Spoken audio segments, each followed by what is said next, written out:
Hello, good evening, everybody, and welcome to your Friday night live That Millwall podcast before Coventry City. Frank Lampard's Coventry City come to the Den on a blustery Saturday afternoon. You'll notice there's no Mickey, there's no Omar. She's joined with a better two of the show, myself and Frankie. How are you, Frank? Happy with that introduction, mate. Love that. Yeah, mate. Well, only fitting, mate. You know, we hot in to say today. But yeah, good evening, Dan. Good evening, Pete, Andrew, Connor, Chris, Fish Mittens, Mark. Good evening, everybody. Welcome. And I think we'll start off the show with, we'll touch on Doc.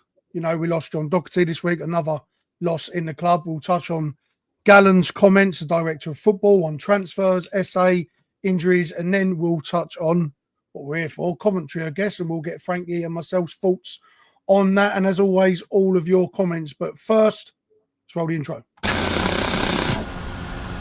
Language you don't usually hear on television. Millwall in London's Dockland. No one likes us, but we don't care. We're that Millwall podcast. Loud every Friday night right here. Legends like Jimmy and Abdul take a share in the kitchen or two. Super Neil Harris, a fucking legend too. Through the good times and in this life, we support the Lions all our life. This ain't no place for fancy feet. This is fucking Millwall through and through. Located on our very own John Ferguson way. Let them all come, let them have their say. Millwall till we die. With that Millwall podcast, guys. Loud.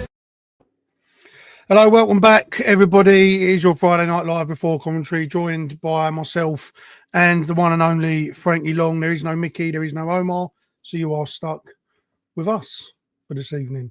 Bit of sad news that we have to start the show on tonight, ladies and gents. And Frank, we did lose. It's another loss in the Millwall family. We seem to be when they come all at once, mate. And you know, this week we did lose Millwall manager, ex-Millwall manager John Docherty, who, you know, arguably, you know, greatest manager we've ever had, put us in top flight football, and then did a Neil Harris and come back late in the 90s to try and save the club again. But yeah, mate, we did lose John this week. Terrible loss for the club, mate. Yet another big Millwall figure in history that has fallen on the sword. Yeah, 100%, mate. It's you're not going to think of many Millwall people have got sort of bigger legacy at the club than John. So yeah, another sad day for the football club. But I'm sure once again Saturday will be full of emotion in the stands as we put on a fitting tribute. I'm sure the club's got it all in hand. So hopefully we get the 3 points and do him justice. Yeah, absolutely. And look, you know, the club will no doubt do something to remember him. You know, it weren't an easy job taking over from George Graham when he did.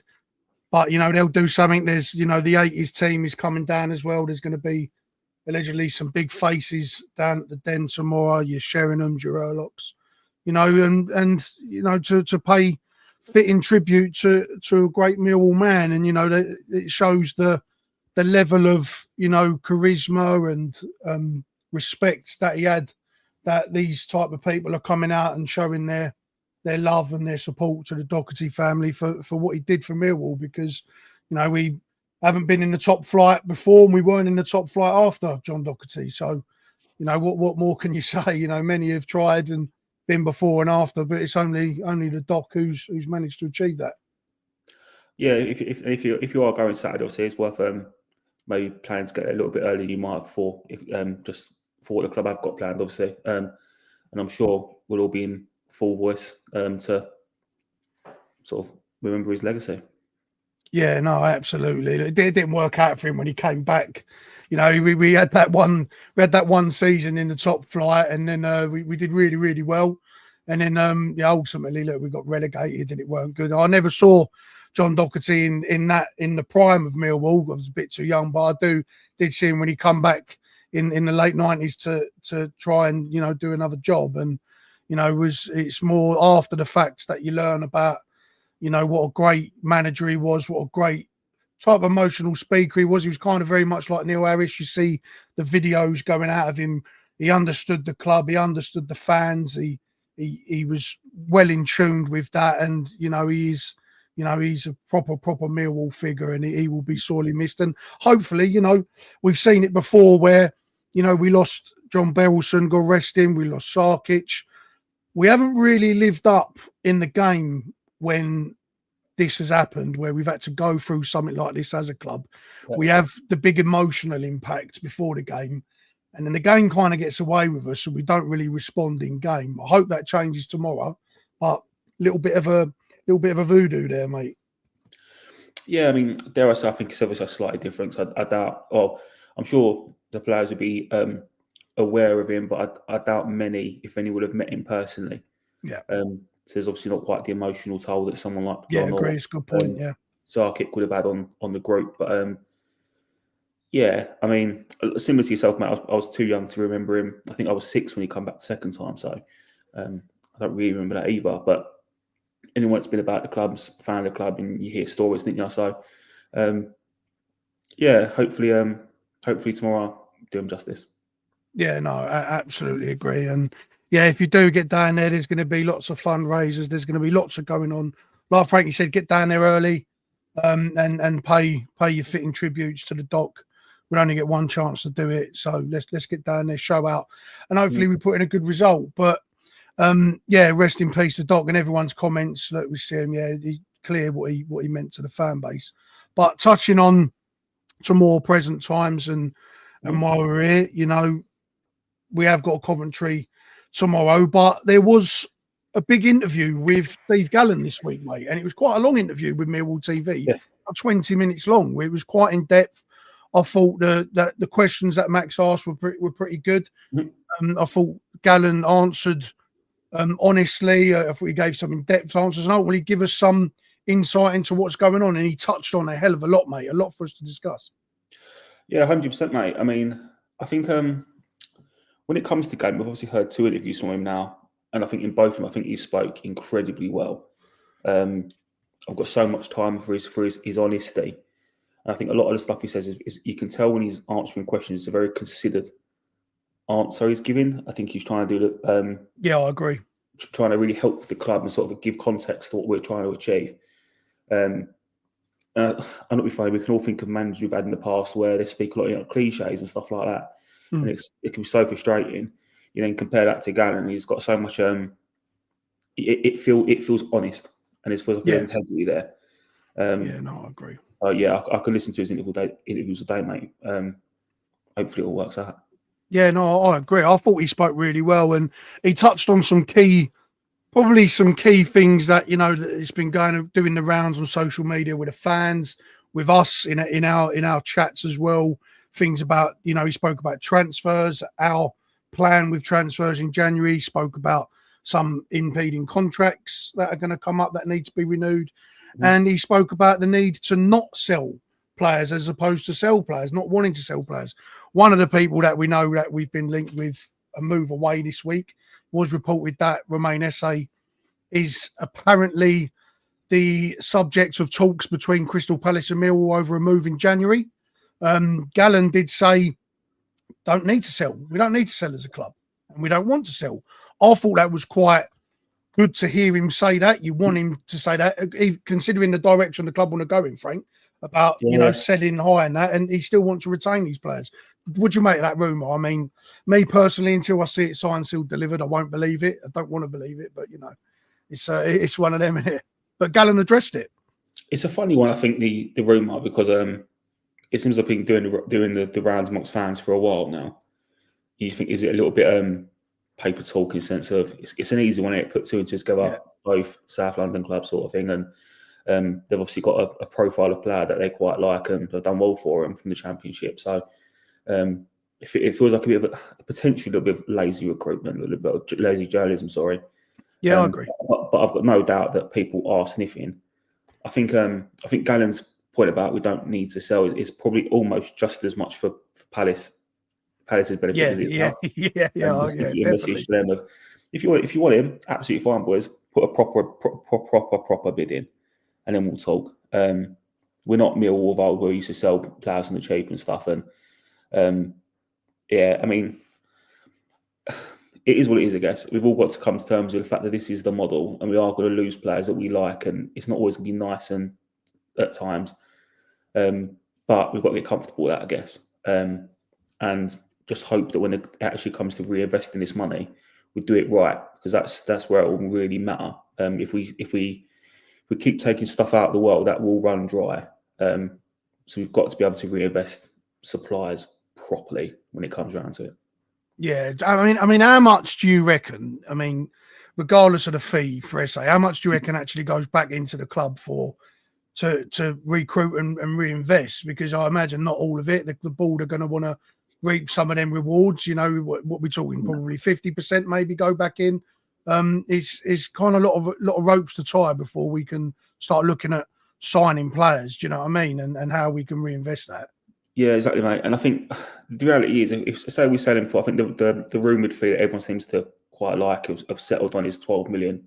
We ain't going to get 12 million cashing out, and you know what I mean? That's not how it works these days. No, that's right. That'd be paid off on Klarna, mate. So we'll be getting over the next the next 5 years. So we're not going to see that invested straight away out. We can't expect that. It's not realistic. So. Yeah, I mean, if we can shift him out and we can get another, if we can replace him with £2 million player, that's good business.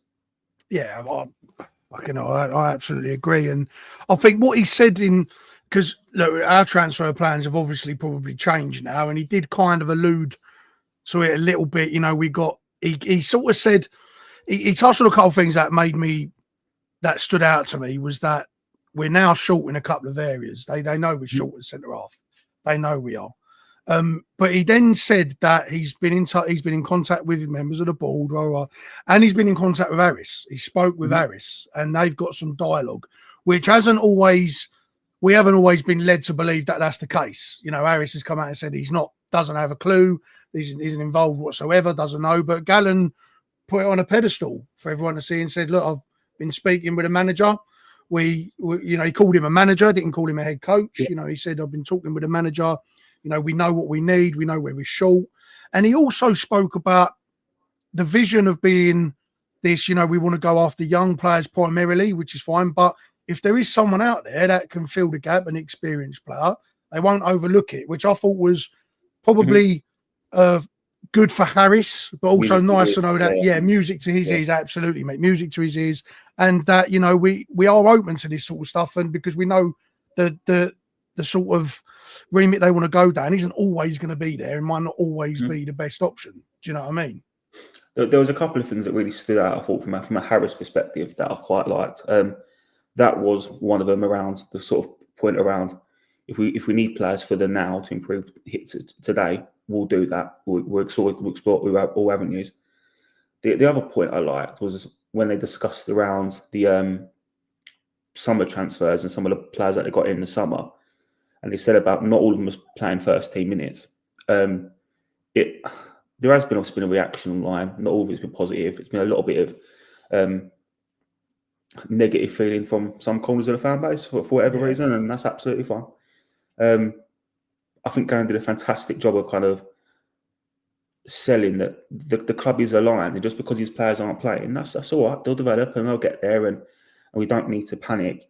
And I thought his interview did a fantastic job of kind of just not shutting people up, but just kind of waylaying some of them concerns, make you feel a bit more comfortable with the current situation. Yeah, it'll sort its stuff out. And I did like that, because we haven't had that for a while. We've needed that. No.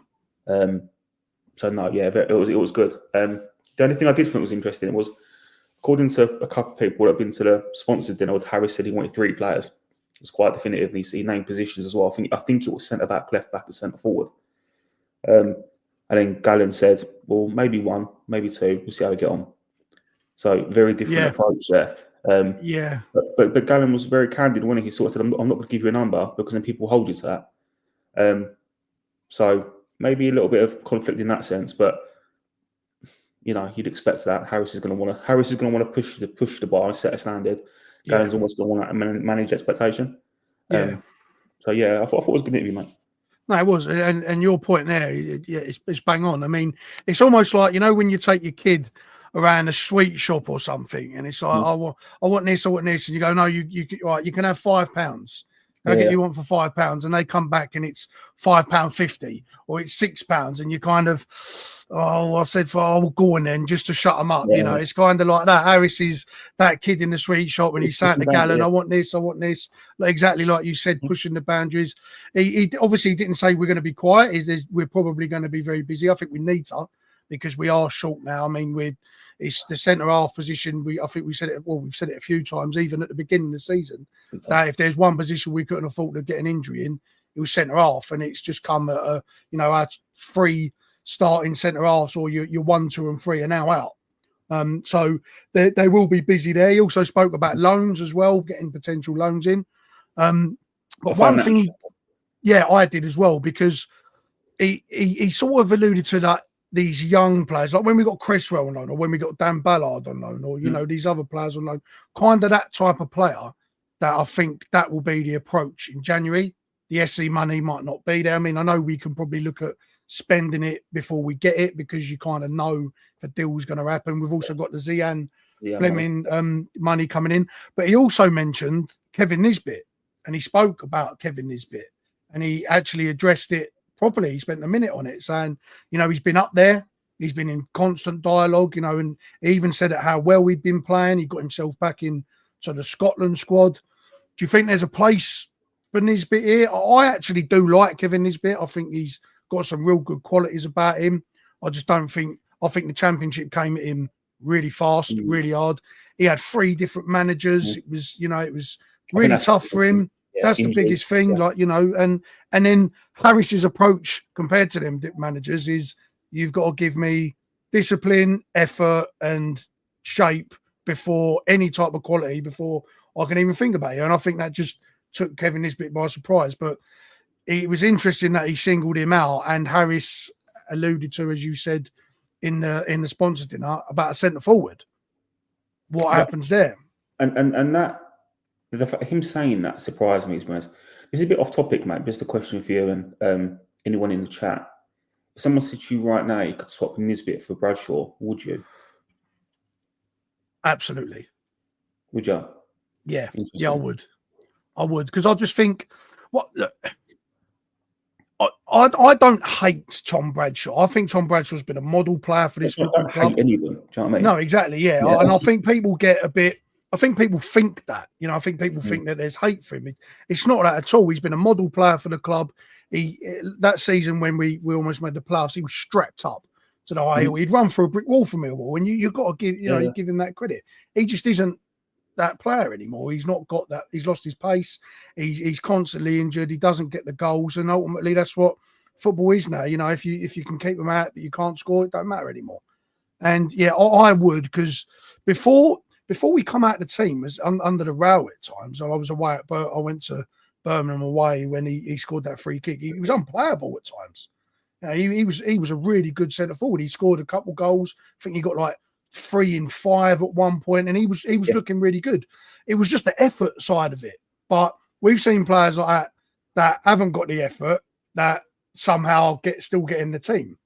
Do you know what I mean? I just don't think Harris liked him. There was talks of, he said some things he probably shouldn't have said at the end of season dinner, along with the likes of Obafemi, that was thrown around, that he'd pissed off Harris. He wasn't in the squad for the Swansea game because he for disciplinary issues. Apparently, I think there was a couple of punctuality issues. I think he was late a lot to train. Yeah, he was, and that's why he was left out of the Swansea squad. And I think he was offered the opportunity to come in. I think he just chinned it off. That ain't going to wash. Not just for Harris, but ain't gonna wash for any manager, is it? Let's be honest. If you ain't got that about you. But I did think it was interesting that Gallen spoke about Nisbet, considering all the other players, and then mentioned the striker. Harris has mentioned the striker. I think there's a place for him here. I do think there's a place for him. I'm not ready to wash our hands of him yet. I really ain't. But would you though? Would you swap him for Bradshaw?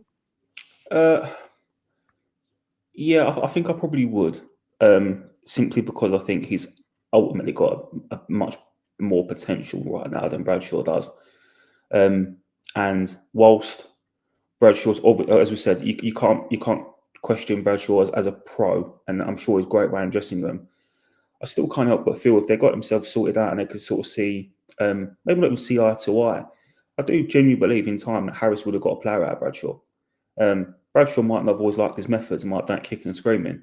I think Harris would have worked for him. It would have been good for his career. I still believe that, actually, to be honest.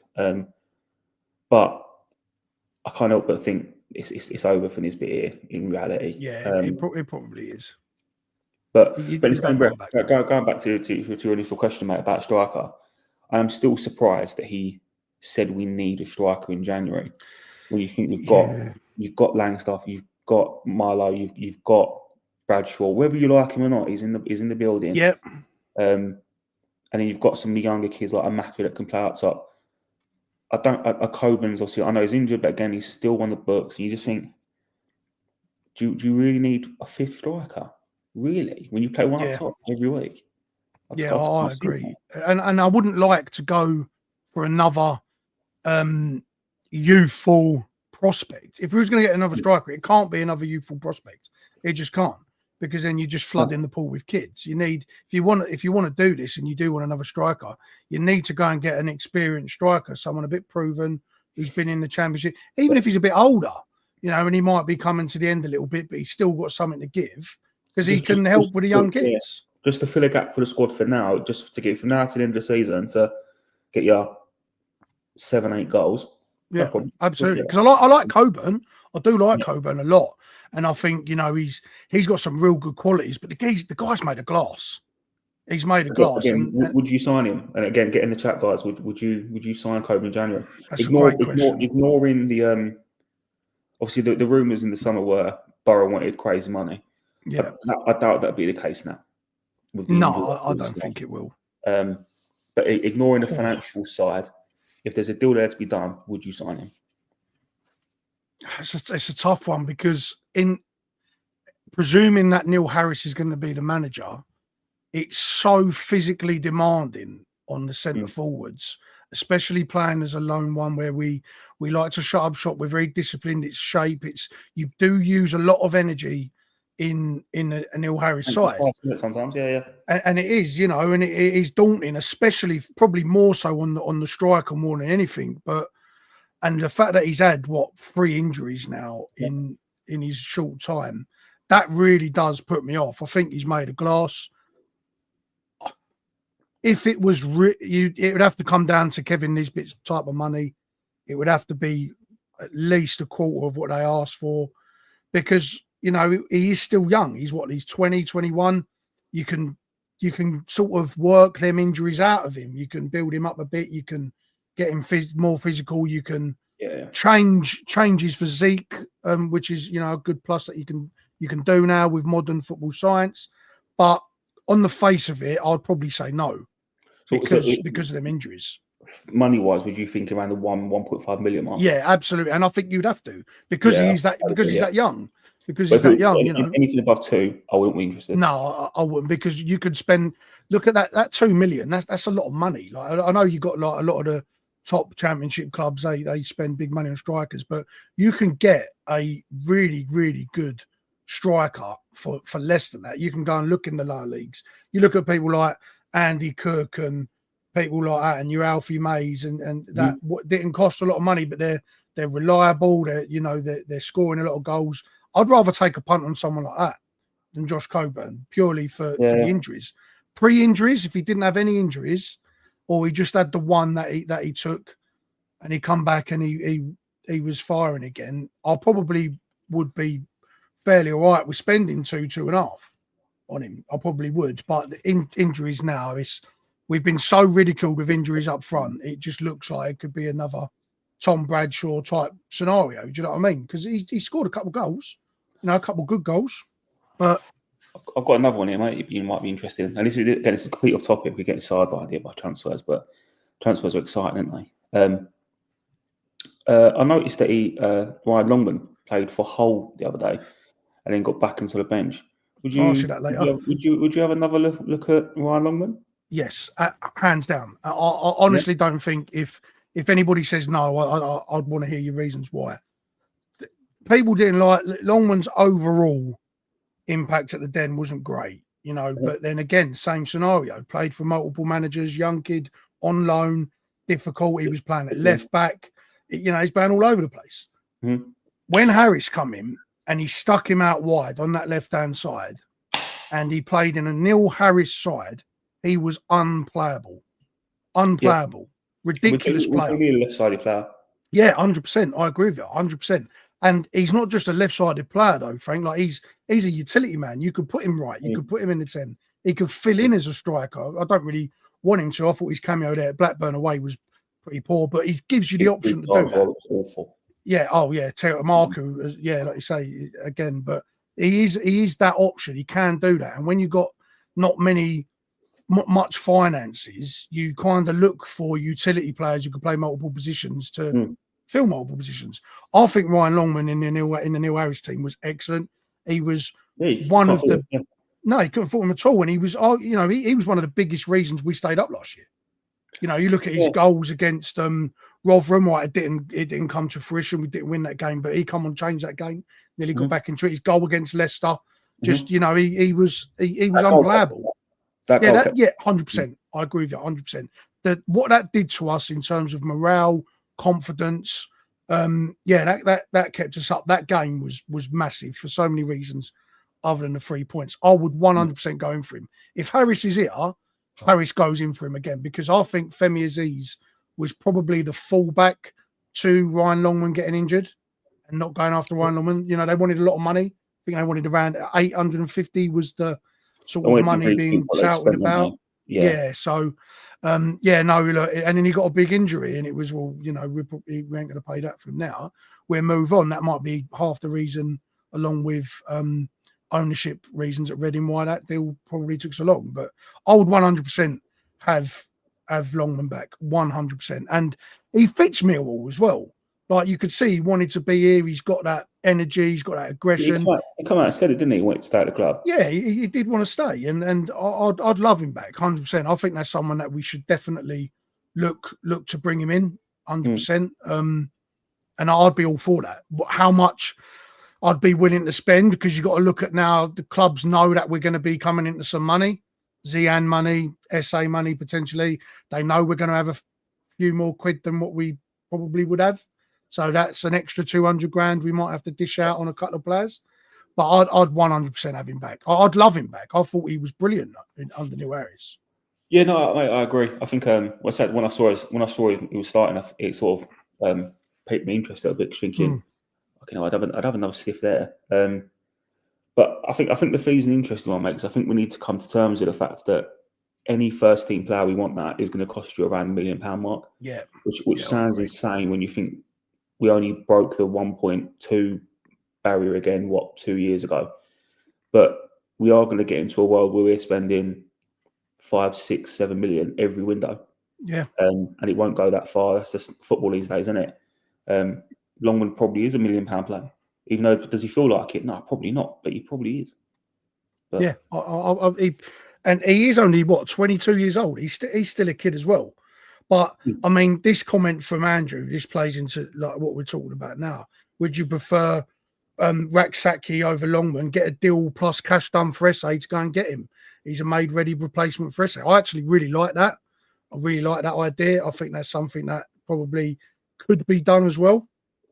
Because it will be doable. And Gallen has got, obviously, links to Raksaki from his Charlton days and stuff.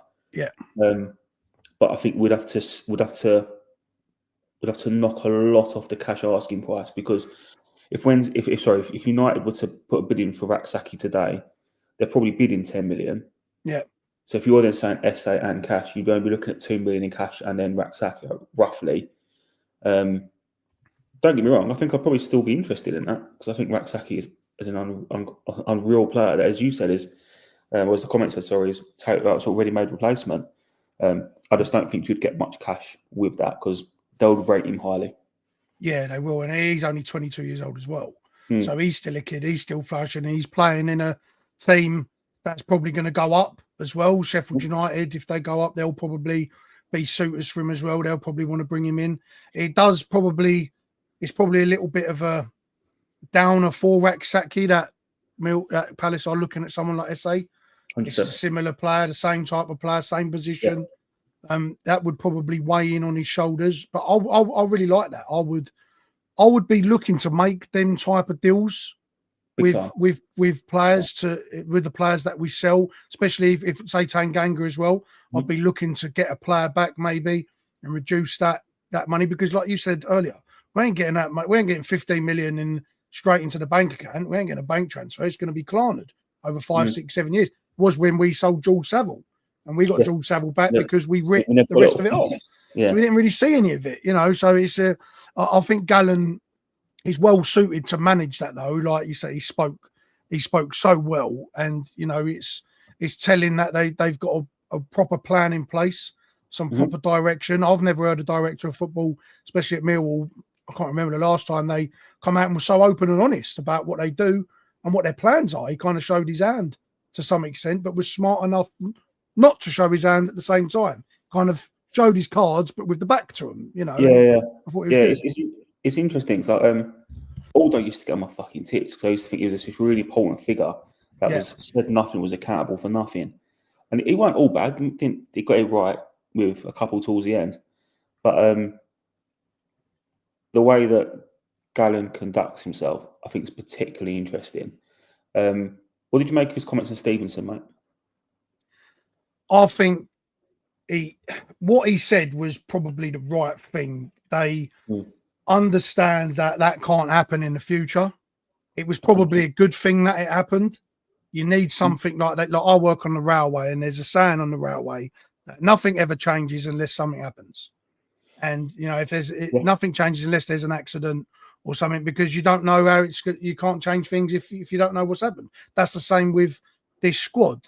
This has happened, and now he's going to put measures in place to stop that from happening. I think I put a tweet out that I think SA is going to help this club not being here more than Willie will be in it, because the message he'll send to the youth that, if you just work hard and you've got the talent, this board, this club will give you a pathway to go through, excel, and they won't stand in your way.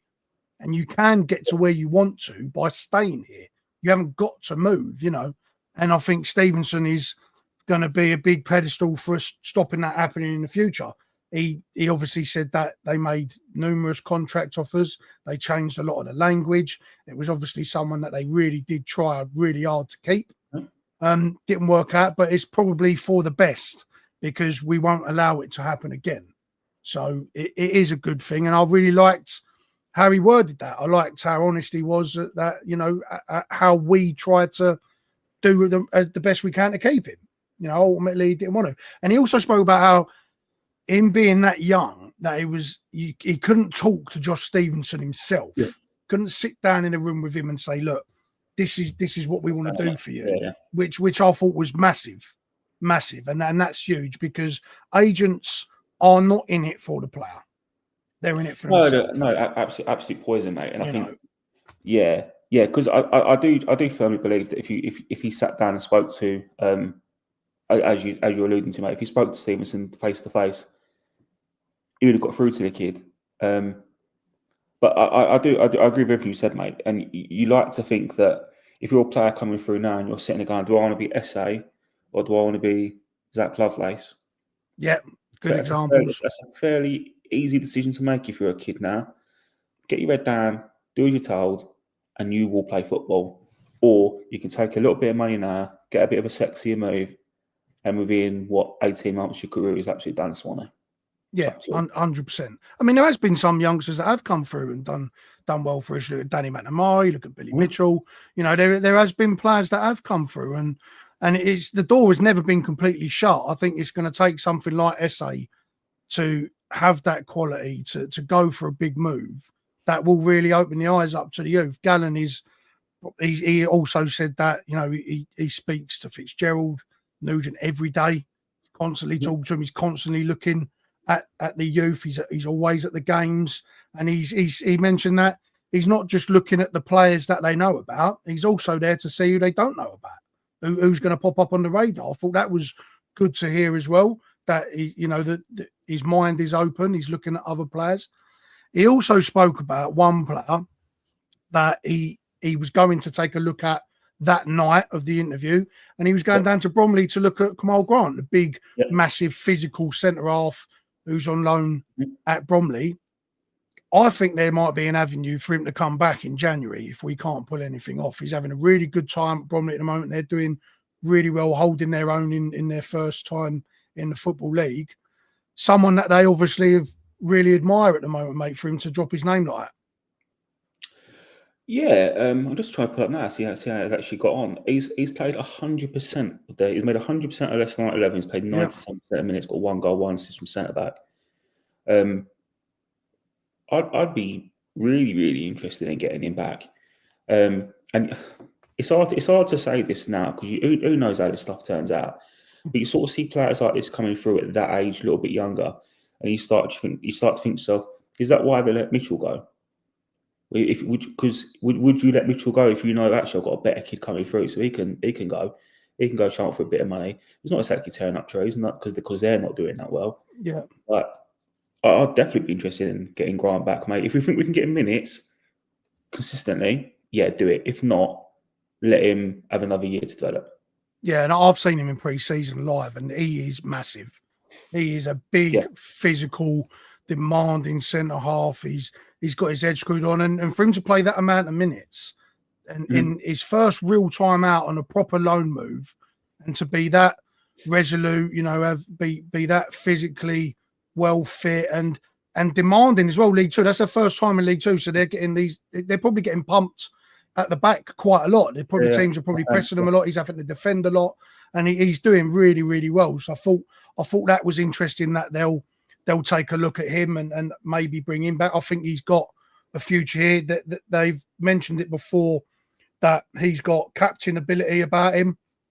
Someone that could be a future captain. I love that. I prefer my centre halves to be captains. I don't really necessarily like my forwards. I don't mind a central midfielder, but I prefer my centre back to be captain. And he has got a promising future. But there is another person that we have been linked with. Gallen didn't say the name or say the team, but he did say he'd been watching players from lower leagues because of potential players that we may lose. And this person has been popping up in a fair few articles. As Fishmitten says, we were looking at Poku from Peterborough. This is a ready-made replacement for SA. And I do the Fantasy EFL show, so I got to know him a hell of a lot more as the season's gone on, and he just can't stop scoring goals. That wide attacking man, still only young. He's only 23 years old. He's from Croydon, so he's from around the area.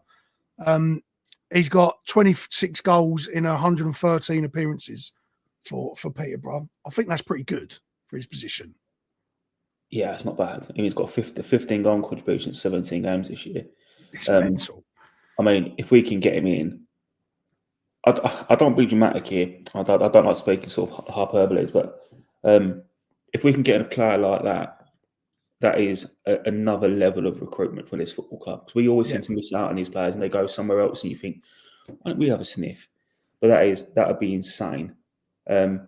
I want to say as well, I don't know this for fact, so someone might want to fact check this for me, but I want to say he's out of contract in the summer. Oh, that's interesting. Yeah, someone try and find that out and drop that in the comments, his contract situation, because the sort of money that's been thrown about, we're talking 5, 6, 7 million for him. That's the sort of money that's been thrown about. And June 25, sorry, my mistake. June 25. So even that's still next season.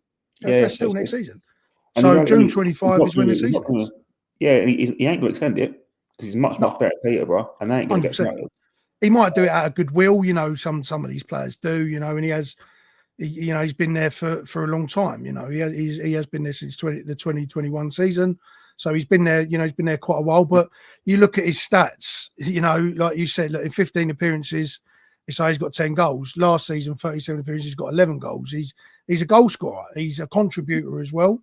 And I just think him on one side, Aziz on the other, and then probably go and get another 10. I really like that.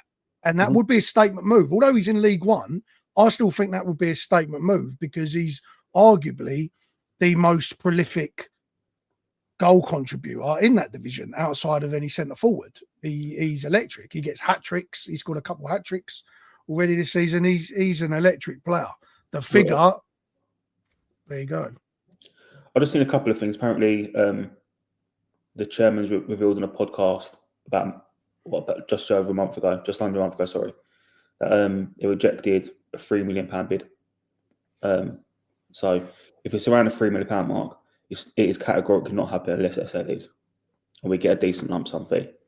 Yeah, 100%. I think people will be looking to try and sign him in January before his contract runs out at a little bit of a cut price. And if, like you said, if 3 million is the benchmark, I think you have to go in with a bit more. You probably have to, or you try and. I like the way I kind of think Gallen is, and I don't know, it's just on face value from watching him speak. I kind of think he's a bit of a no-nonsense negotiator. Kind of strikes me as someone who would probably own the room a little bit. He kind of lays it down how he wants to do things. We've kind of seen that in some of some of the players we brought in. So I kind of think he'd be good negotiating that kind of contract, and it'd be a good replacement. And you wouldn't. That's not necessarily for the money we're going to probably bring in. That's not necessarily breaking the bank, because while we might not get all our money in instalments, straight away we'll get in instalments. We won't lay it out in all at once either. Yeah. So I think that's someone that we could probably look at. But we have got massive problems in terms of the centre backs, and obviously Coburn being injured, and Bradshaw not firing, and then we've got Ivanovic and Langstaff, who are somewhat unproven.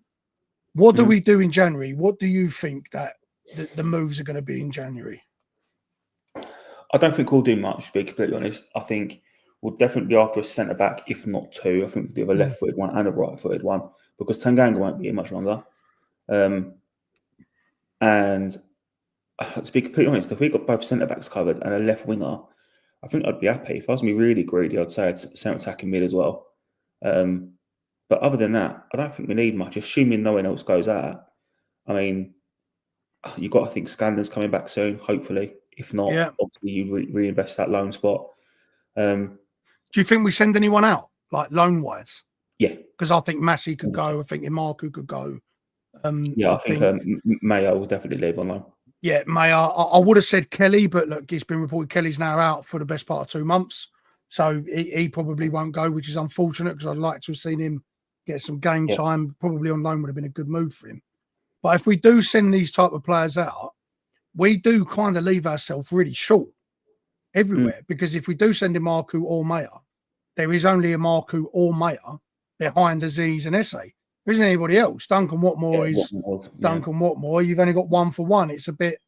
It ain't the best situation. I do think it's going to be quiet, but I do think two centre halves is going to be key. At least one with a loan, with a view to a potential move, and then maybe a youngster on loan or something like that. But I do think it's interesting the how he said about the transfers and how we're going to approach it in the summer. I think the biggest problem is Harris going to be the guy here next summer to be able to nurture these players, or are these the players we're going to bring in for the club, or are they going to be for Harris? Because he didn't talk about contracts. He did speak a lot about contracts, but nothing's happening around them. So I was going to ask about this, mate. So, as you said, you mentioned contracts.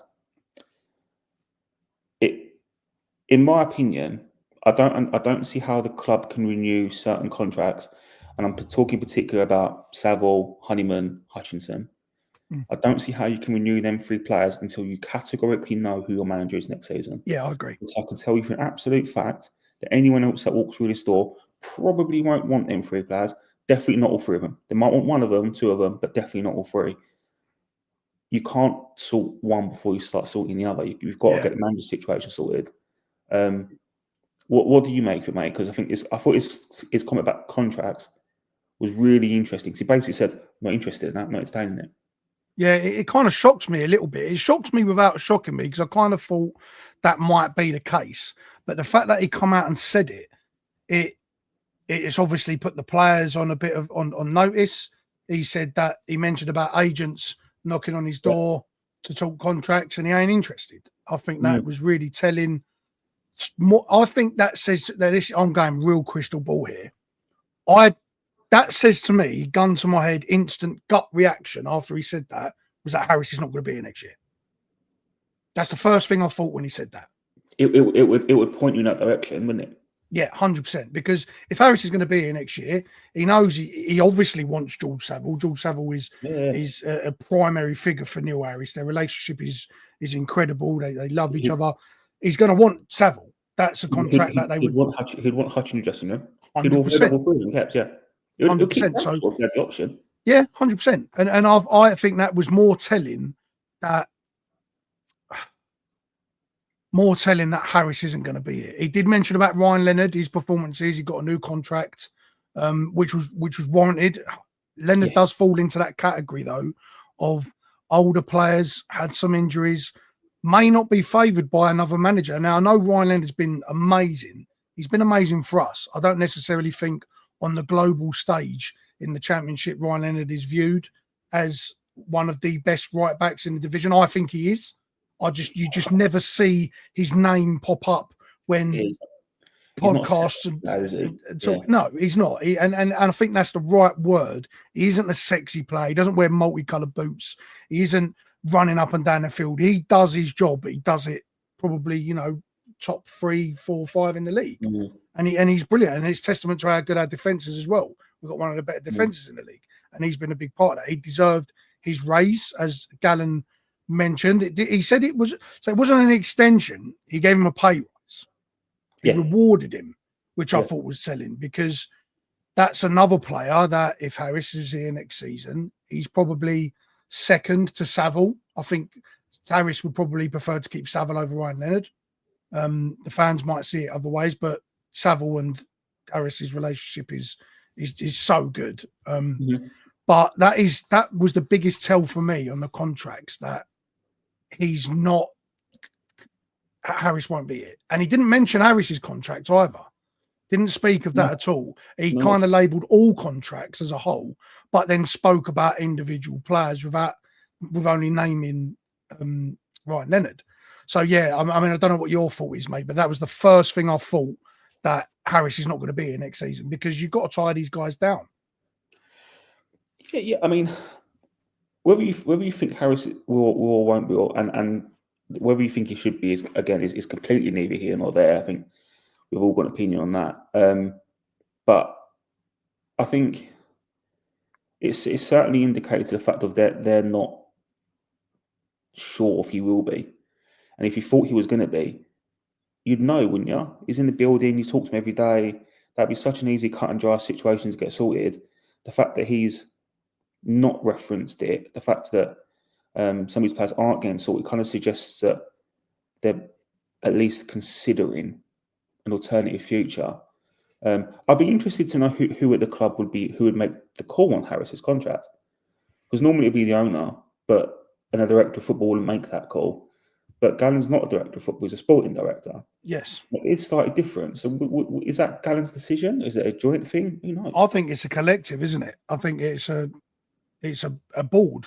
It is a board. If it is a board thing, I think Mark Fairbrother would be involved, even though he's financial director.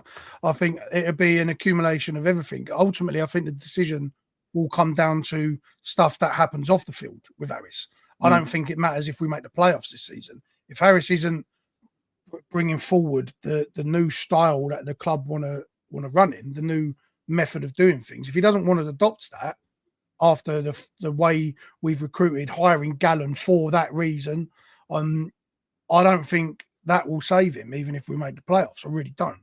That sounds stupid. That sounds mind-boggling to think that we would make the playoffs and he wouldn't keep the job. But there's so much that goes into it. And the fact that his contract hasn't been spoke about, Harris himself refuses to talk about his contract situation as well. And then Gallen adding a little bit of fuel to the fire with not wanting to renew players. And let's be honest, you said it, all the players that are going to be out of contract, they're all Harris players. If this was someone like, say Aziz had been here a long time and it was Aziz out of contract, or it was I'm trying to think of someone else who wasn't a Harris player, or Casper De Norway for someone like that. Wes Harding. Wes Harding, right? If it was them players out of contract, do you think they get tied up, or a decision is made on them, and Gallen talks about that, and we actually approach that differently? The fact that these are Harris players. Yeah, I'm not sure, mate. I'm really not sure. Tough one, isn't it? Hmm. I do think that's the case. I don't think Harris will be here. It won't be because of what we do on the pitch. That will aid it. Definitely, it will fight his cause if we have a nice top 10 finish, which, you know, if carry on the way we are, we're going to. But it did turn sour Saturday. And it wasn't because we drew the game. It wasn't because we got a draw away from home. It was nothing to do with that. It was these managerial decisions and his stubbornness to not change certain people, and then to come out after and say we haven't got quality, or that we're not clinical enough when your top striker that you love doesn't score and your number 10 has scored 3 goals in almost 100 appearances. I thought his comments were really damning. And if he didn't like the Boo Boys on Saturday, if he does the same against Coventry with Joe Edwards back in the building and we don't win that game, it could turn really nasty, and a decision could be made by the time we next come on air, mate. You know, because Harris has got a previous of walking before. He doesn't like it when the fans get on his back. He openly criticised the fans. People might say he didn't. He did criticise the fans. He basically told us we need to remember the position that we're in, you know, kind of just dismissing it. Before we move on to Coventry and we put the whole Gallen thing to bed with, I don't want to turn this into about Harris because it isn't, but it's something that we haven't spoke about yet. What do you make of that whole situation, mate? Look, it was a draw. It was probably a game we should have won, but his comments and his managerial decisions in the game hasn't looked good, has it? No, I don't. I you know what? I'm gonna stay nice on the fence here with all this. I thought the fan reaction was probably over the top, and I think now we're a week removed. I think a lot of fans, whether you were there or on social media, sort of having your say and getting your feelings out there, I think most people would agree that maybe some of the remarks and some of the sort of ritual around it was a little bit over the top. Yeah. That being said, as a football fan, you have very, very few opportunity and mediums to get your thoughts out there and to get your feelings across. So booing is one of them. Fans did it. He's got to take it on the chin. Fans got a right to express their opinions however they see fit, for whatever reason they see fit, and fans did that. He has to take it on the chin. I think his substitutions that day and his comments after were slightly naive. And I think what's tricky is you then sort of weigh all this up and you say some of this stuff and you think about it, and you think about it more logically, and you think we're a football club where we're not the most successful football club in the world. We're not Barcelona. We're not even like Burnley. Do you know what I mean? We're not a massive football club. We are managed by a club legend who we all absolutely love, and if our partners would let us, we'd all have a Neil Harris poster behind us. We're sitting in 10th, playing decent football, and you do sit there and think, why are we not happy? What's going on? And sometimes maybe we're doing a little bit of like a pinch yourself. Remember where we are, and it's not all bad. But enjoy Harris for while he's here, because I genuinely, if you was to ask me right now, I genuinely don't think he'll be here next year. Yeah. Can't tell you why. Just got a gut feeling. So enjoy it while it lasts, I guess. Enjoy it while sort of the sun's shining. Let's make sure that he knows how we feel about him. I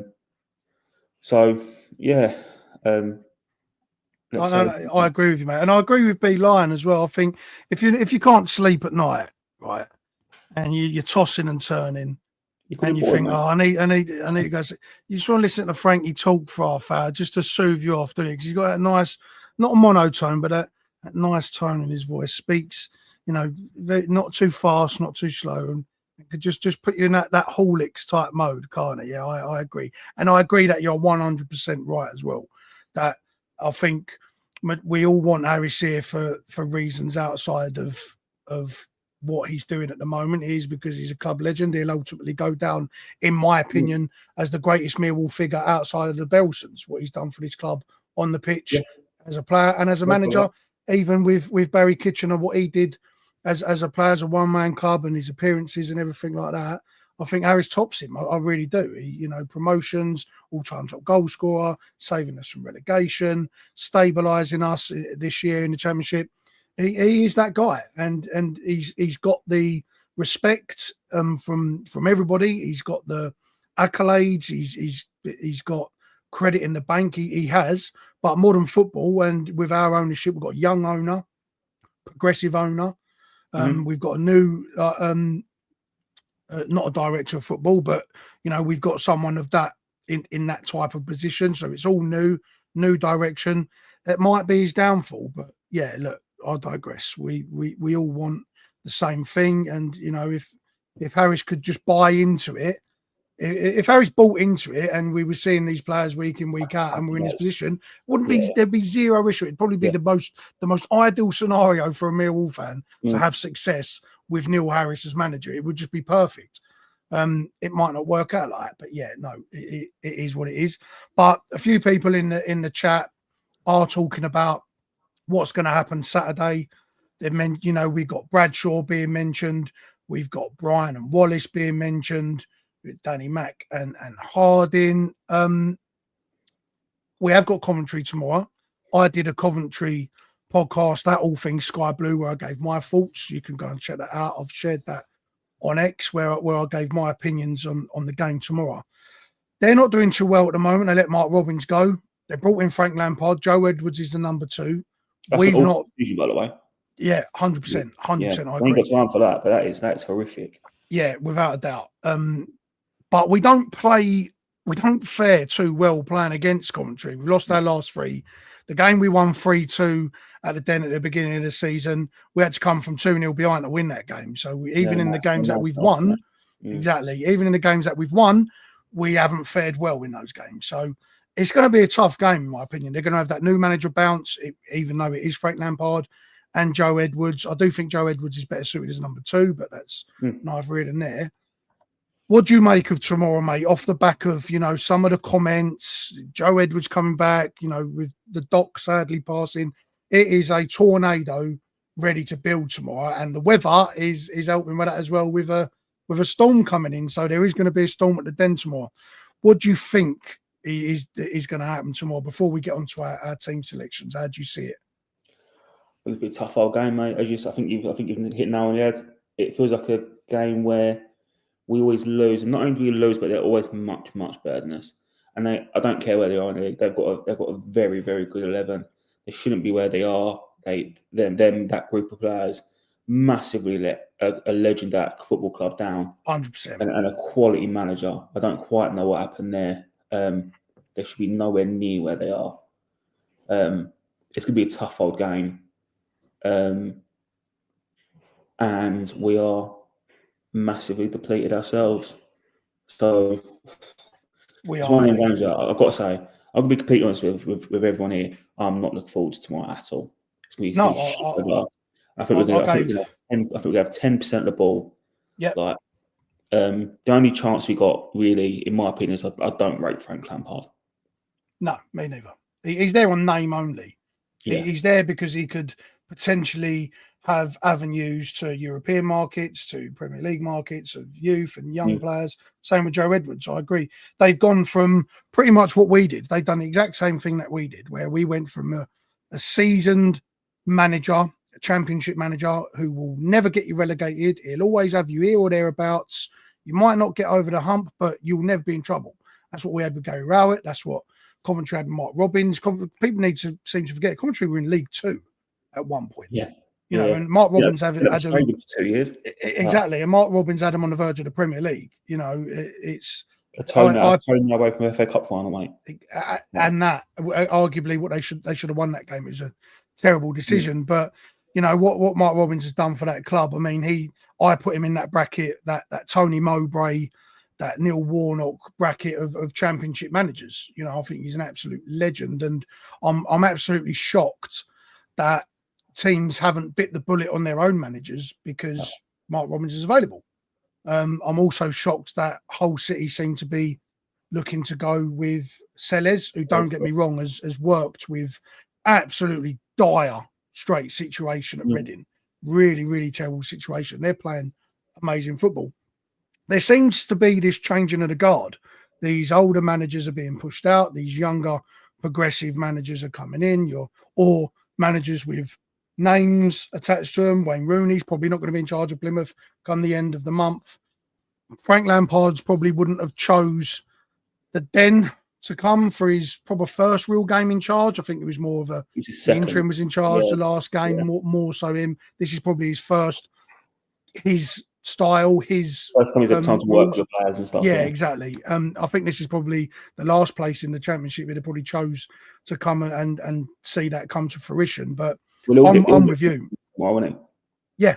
Like, yeah, and I'm with you. I think tomorrow is going to be a horrible game.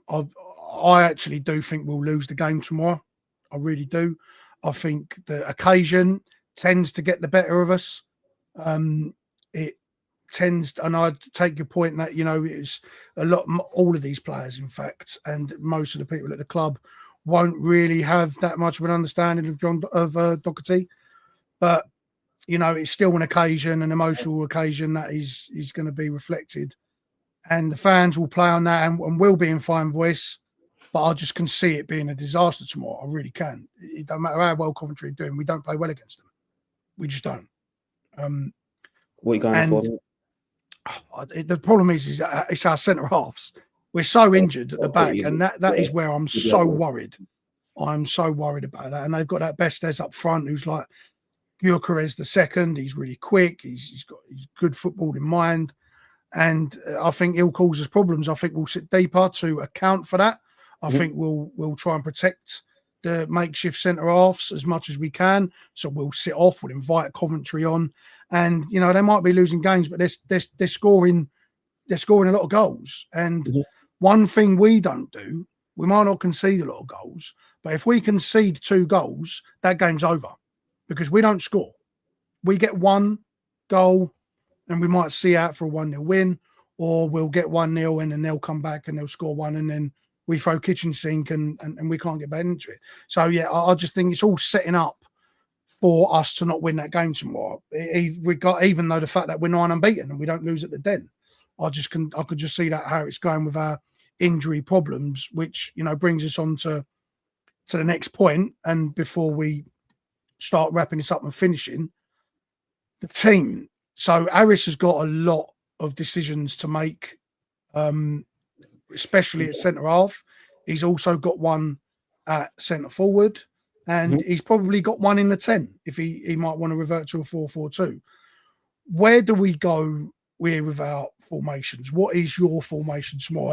And I want your formation, what you think Harris will play, and then I want the formation that you would play, and personnel. I've got a funny feeling, mate. You know, I'm going to go with this, and there's a reason you've asked this very specific question. I think he will go 4-2-3-1. I personally would change to a 5 at the back for tomorrow. I don't normally like changing formations, particularly for certain. I'm not changing it for Coventry. I'm changing it for our centre backs, and I think you can't expose Hutchinson and Wallace as a back 2 pairing. But what you could do is Hutchinson fit actually. No, Hutchinson's out. I think Hutchinson's out. No. Yeah, I think Hutchinson's out. So it would be, so the centre back pair would have to be Danny on the right, Leonard, Jaff's out, and Hutch is out. Yeah. So it has to be Harding and then Wallace. Yeah, I tend to agree with that. And on the bench. Yes, that'd be the problem with playing the 5. I do agree. So what would be the team that you think he's going to put out then, personnel wise? So Jensen in goals are given. We'll go with that. But what's the rest of it? I personally think he will go Danny, Leonard, Wallace, Brian, Sav, Denor, S.A., Honeyman, Aziz. I reckon Langstaff will start. I would be genuinely shocked. And I know we talk about how much he loves Bradshaw. I would be genuinely shocked after the reaction all week to Bradshaw if he actually started him Saturday. That would be the most incredibly stubborn thing I've ever seen in football. I don't think he'd even do that. No, I don't think he does. I don't think he does either. And I agree with your points there. I think we need to protect the back four, back five as much as possible. I do think he's got some big decisions to make. I would move Lenny inside and play Danny Mack at right back. I would do that. I agree that up front as well, he won't start Bradshaw. He just can't. He can't. Even if he wants to, he's got to give it a week without it to let the dust settle, because he's opening himself up for he'll regret it if he does. He'll regret it if he does, and we don't win that game. I think it'll be Jensen in goal. I think he'll go Danny, Lenny, Murray Wallace, and Brian at the back. I don't think he'll start Harding. And I think he'll go 4-4-2. And I think it'll be Billy Mitchell and Casper in the middle. I think Savvy's shot to bits at the minute. I think he really struggled in the second half against Oxford. I think he needs a break. Billy's played 90 minutes recently as well. He's itching to go. And I'll play Aziz and SA out wide. And I'd play Duncan Watmore and Langstaff up top. I'd give that as a 4-4-2. No, not Milo. And I wouldn't play Milo. I know he's played a lot for the under-21s. I probably wouldn't trust them two as a front two just yet. Yeah. Although I want to see it, I just think they both need a little bit more time. It really did when they come on, and I agree. I just think Watmore, he does give you opportunity to stretch the field a little bit. I think he'll help with his running to help Langstaff. I think he might do that. Well, that's what I'd want to do, but I don't think he does. I think he does ultimately play George Honeyman. I think he plays. He for some reason he said George Honeyman was outstanding against Oxford. The less said about that, the better, mate. I don't know what he was watching. No, but there's also a chance for I'd probably drop Honeyman and play Ryan Wintle in that 10. I thought Wintle has played really well since his appearance at Cardiff. I think it was not Cardiff, Swansea, where he was just absolutely useless. He's made a few good cameos. I thought he was excellent at Leeds. I thought he was really, really good at Leeds and Burnley's. I would probably stick Wintle in the 10 behind Langstaff, Billy Mitchell and Caspar with Aziz and Femi out wide, and then stick Danny out right back, Lenny inside with Murray Wallace, because he's going to want that left-sided centre-half. And Harding wouldn't play if we didn't have any centre-halves at the club. The fact that he's probably going to move Lenny inside and not play Harding and move Lenny out of a position that he's been fantastic in speaks volumes. I think that's what he does. And then we'll see, the Serb late on, because it is only going to be them two, really. I don't think Bradshaw plays at all tomorrow. I don't think he wants to open that door. I really don't. It is a touchy, a difficult situation for him, but Langstaff's got to play. Langstaff has to play. We was winning games with Langstaff. And he actually does the job that Bradshaw was good at, which is that chasing in the channels, shutting down his movement. Bradshaw's been really good at that. Probably not so more. He's older and that now, but lost that step of place. But can't do it. He just physically can't do it, and that's not a testament to make him a bad player. He's just father time and injuries have caught up with him. But no, I think Langstaff can do that. I think he'll cause their backline a lot of problems with his movement and his ability. And I think we need to get support around him and pace around him. But I think he'll try it and go 4-4-2 if he can. But I think Watmore is someone that he misses. I don't miss Watmore, but he misses for what he wants to do. If you put Watmore up top, you could go to a 4-2-3-1 if you wanted to as well. If it's not working and you ain't going to make it up, you could just change it in games. Yes. Yeah, because you could even stick Watmore as the centre forward and put Langstaff in the 10. Langstaff has played in the 10 before, and a lot of people have called for it. And that might be an avenue he could go down. Watmore's got the experience. He's also got an eye for goal. He's probably fallen off because, his missus had a baby. I know when my missus had my kids, I didn't focus at work very much. So I kind of get it. He's dropped off a little bit. He's never really been that type of prolific player anyway. But there is some options there where he doesn't have to play Bradshaw, and he can give Saville a rest, and we can still be a threat. It is an opportunity tomorrow to try and rewrite some of the rhetorics and give these guys an opportunity. But and he did allude to it that this is a chance for some players to come in and stake their claim. Mm-hmm. I expect that to be Billy. I expect that to be Langstaff. I expect Wintle could probably come in as well, because Honeyman is great at what he does. He's brilliant at what he does. And we're 9 unbeaten. And he's been a big part of why we're 9 unbeaten. He's enabled us to press. He brings SA into it because he drifts. He drops off. He gets, his tenacity. He's like a terrier. He's very, very good at that. And he's been very, very productive at that. The problem with only having that in your locker and not having goals and assists is that when your form drops off in that area, it drops off completely, off a cliff. You offer nothing at that point. Yeah, you offer nothing at that point. Whereas SA might not have been the most impactful in most recent weeks, especially at Leeds and Burnley. But what he did, what he made up without having that attacking intent, where that form dropped, he was dropping back, defending, picking up the ball in pockets, drawing fouls, bringing players. So he was adapting and countering the drop off in form in certain areas. Whereas Honeyman can't do that because he hasn't got that other side of his game. And he has dropped off a cliff, mate. He has dropped off a cliff. He's a one-trick pony, and if he ain't got that one trick, then he's just running around like a headless chicken, getting on my tits, to be honest. And that's the same for Duncan Watmore as well. Duncan Watmore was scoring all them goals. Without that, he doesn't really offer you much. He can get us up the field. He can get us up the field really well, and he is a real hard worker. And Harris, that's the first thing you have to have. Before Harris will even consider playing you, is you got to work hard and give 110%. I think Aziz has had to learn that the hard way. I think Marco will learn that the hard way. But this is why people like Billy Mitchell, George Saville, Ryan Leonard, that even Danny Mack to a great extent as well. That's why they thrive in this team under Harris, because they have that. And they give that. And they work hard. Even Bradshaw as well, when he was fit and firing, he offers that as well. But I just think that there's an opportunity for him to make some changes tomorrow. I just do think Honeyman will be in that side. I think he trusts him too much, especially with our injuries. He's going to want more legs to be able to drop deeper to stop Coventry from playing, because we're going to let them play. But I do worry about the game as a whole. And I mean, my prediction is I think we'll lose the game 2-0.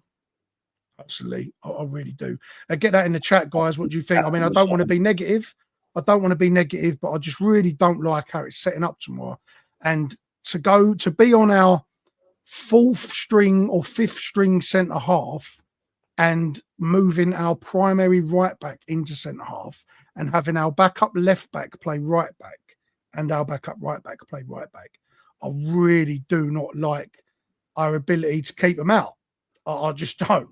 And I don't think we've got enough clinicalness, if that's even a word, about us to go toe-to-toe and score 2, 3, 4 goals like we did at the beginning of the season.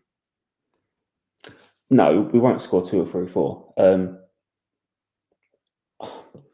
going to go 1-0 Millwall, Tom Bradshaw off the bench. And do you know what, though, Frank? I would love that. I'd actually love that. I thought we'd win this game. The minute I saw the reaction to the Oxford game, I thought there is nothing more Millwall than to draw against Oxford, play shit, and then turn up at the Den with no defenders and have 16% possession, 1 shot on target, shit house of 1-0. We all go home laughing, and that is exactly what's going to happen. We've all been here before. 3 points to 1.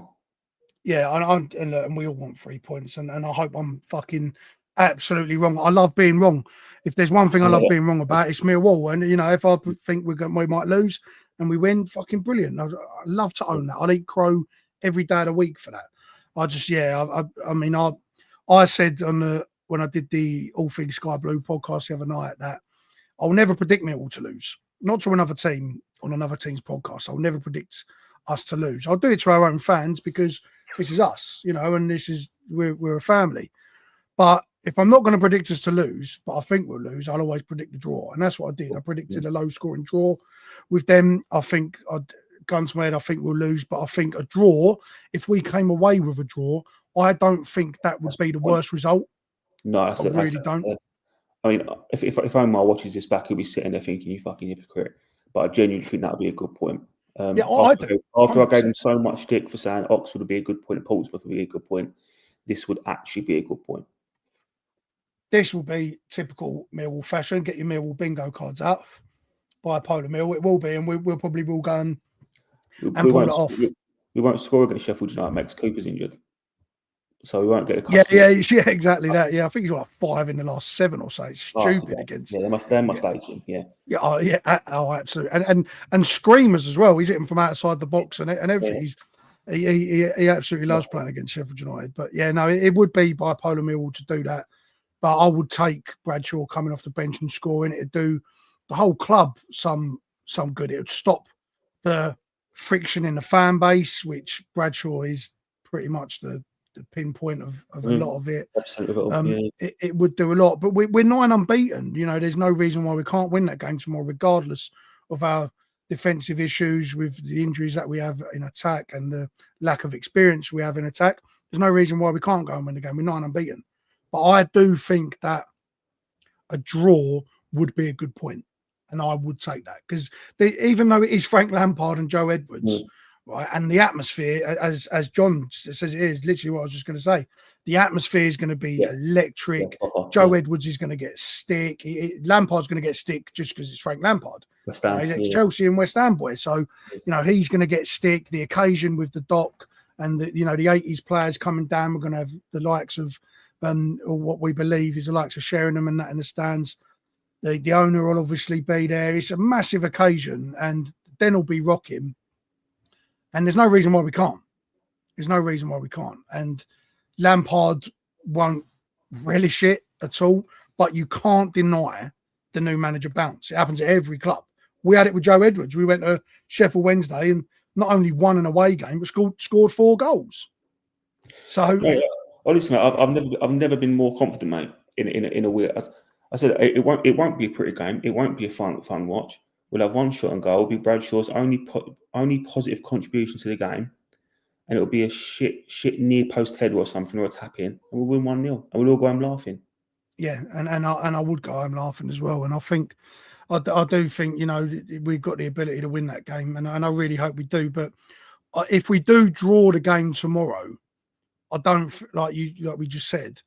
I wouldn't turn my nose. I wouldn't be that upset. No, not at all. I really wouldn't be that upset. That would stretch the unbeaten to unbeaten 10. Mm-hmm. There's not much face value in being unbeaten in 10 if you haven't won in 4. Don't get me wrong. That will be a downside. You can't. Yeah. You can sit here and say you're unbeaten in 10 all you want, but really, if you look at the other side of it, you ain't won in 4. So that to me would be a bigger downer than being unbeaten. You've lost more points than you've gained in a period. You've lost more points than you've gained in a month. So coming into a crucial period in December where it comes thick and fast, and we've got to play Coventry again at the end of the month as well. So the fixtures ain't going to be easy for us at all. So there's a quick turnaround to playing Coventry tomorrow. But yeah, look, that's my thoughts on it. I will take the draw. Absolutely. I do worry for the reasons that we spoke about, that we could lose the game.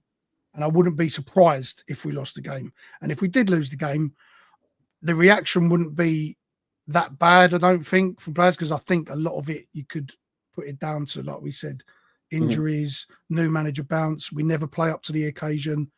I do think that, I wouldn't be that surprised with a loss. I would take a draw, be happy with a draw, but I'd love a win.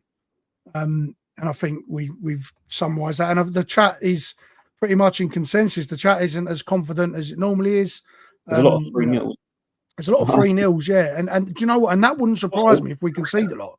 They score a lot. We don't concede, but this back 4 is not the back 4 that doesn't concede goals. We have got 3 players out of position playing tomorrow that haven't played or will be playing in a different position. I do worry for it. It's going to nullify Aziz and SA. They're going to have to do a lot more defending. I do worry, but yeah, I digress. we'll just get to some of your comments before we get the final thoughts from myself and Frankie. Millwall is like a woman. Bipolar costs you a lot of money and most of the time pisses you off. Yes, absolutely. Yeah, you can't. Coventry's Lampard, Joe Edwards don't want it. The Storm will be at the Den tomorrow. It'll be in the actual elements and it will be in the stands. So, yeah. I think John's got this nailed, mate, basically. We're going to turn up. We're going to hate Frank Lampard. We're going to shit house a 1-0 win. Yeah, 100%. It's got all the makings for that, in it. So yeah, I agree. But look, listen, everybody, we're going to finishing it up there. Before we end there, boys, there are 58 of you watching. There's only 17 likes. The fact that Jay's got to now rush around, so we've overran. It's probably going to be late for work. That's worth a like, boys. Get involved. Yeah, it says it at the bottom as well. I specifically put up there. Remember, this is a live interactive fan show, and remember, your comments can be put up on screen during the show. I'm not going to read because it's too slow going across. But yeah, no, we'll get to a couple more of your comments. Andrew Roberts, only consolation if we lose and lose badly is that Harris will stick a rocket up the players' arses for the United game and we'll see a reaction. Yeah, absolutely agree. Harris will always get it. Don't matter if we lose 5 games 5-0 in a row and they're against the 5 bottom teams in the league. He will have us raring to go against top of the league at the very next game. That will never be in dispute with Neil Harris and a Neil Harris side, especially at Millwall. Can't speak of that for other clubs, but at Millwall, he gets it and we understand it. So, yeah, no, I get that. But no, Frankie, appreciate tonight, mate. It's been a really good discussion. We've covered pretty much everything, mate. Some good topics there, some good insights as well, setting us up for a busy month before January transfer window. Any final thoughts, mate? No, mate, I think we've covered it all off. Thought Gallen's interview was good. I think it gave good perspective to where we are and how we're doing. Yeah, I think we'll nick it tomorrow. I don't think I enjoy the game, but we will nick it. But no, good show, mate. And I said, get a like in the chat. Make sure you subscribe, boys. Yeah, absolutely. And yeah, I'll just echo what Frank said. Please like, share, and subscribe. I'll be down the Den tomorrow as well. I'll do the little 5-minute pre-match thing Frankie suggested that we do. So I've started to do that. I'll get that out. So look out for that. I'll release that when the team news comes out, and then I will do the reaction straight after. If you do see us down there, come say hello. But yeah, get yourself down the Den, support the boys, get behind them regardless of the team. And as Frankie said earlier, get down there early as well. You know, there's going to be a lot of movement down there, a lot of high profile figures in football are going to be down the Den tomorrow. So it's going to be busy. If you want to avoid the traffic, you want to avoid the people traffic as well at the Den, and you want to get to your seat for the day trippers get involved and start sitting in your season ticket, which happens to me quite a lot when I arrive late. Get down there early and let's back the boys. It is going to be a very shit day in terms of weather. It's going to be an emotional day.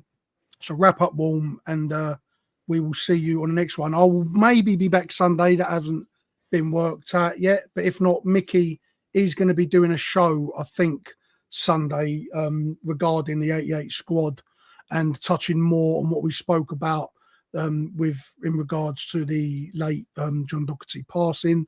So look out for that. That'll be a special that will go out. And other than that, like Frankie said, please like, please share, please subscribe to the channel.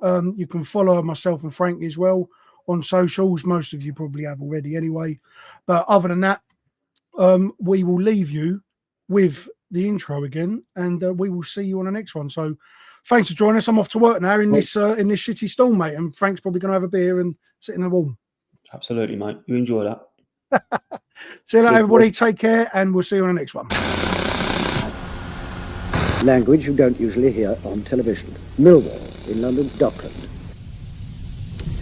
No one likes it, but we don't care. We're that Millwall podcast. Loud every Friday night right here. Legends like Jimmy, Docherty, Sharon, and Kitchen and Two. Super Neil Harris, a fucking legend too. Through the good times and the strife, we support the Lions all our life. This ain't no place for fancy. This is fucking Millwall through and through. Located on our very own John Ferguson way. Let them all come, let them have their say. Millwall till we die. Millwall podcast, loud every Friday night right